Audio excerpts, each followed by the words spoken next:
आज है दोस्तों 15 अगस्त का दिन और 15 अगस्त के दिन में एंजॉय ना हो ऐसा कभी हो सकता है। हेलो दोस्तों, मेरा नाम है इजाज़ अहमद और मैं बिलोंग करता हूँ उत्तर दिनाजपुर से।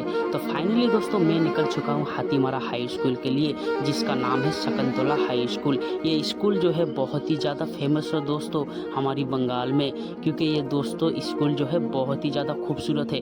फाइनली दोस्तों हम लोग अभी आ चुके हैं स्कूल के अंदर, और स्कूल के अंदर आप लोग देख सकते होंगे ये स्कूल जो है बहुत ही ज़्यादा वाकई खूबसूरत है। और ये स्कूल जितना अंदर से खूबसूरत लगता है उससे ज़्यादा बाहर से खूबसूरत है। तो फाइनली दोस्तों आप लोग देख सकते होंगे अभी जो है डांस और गान शुरू होने वाला है।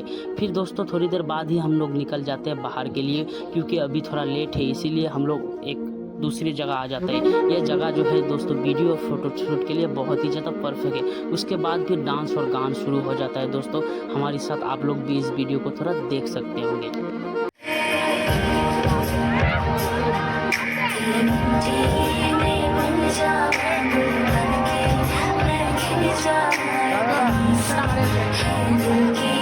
Like I'm a serious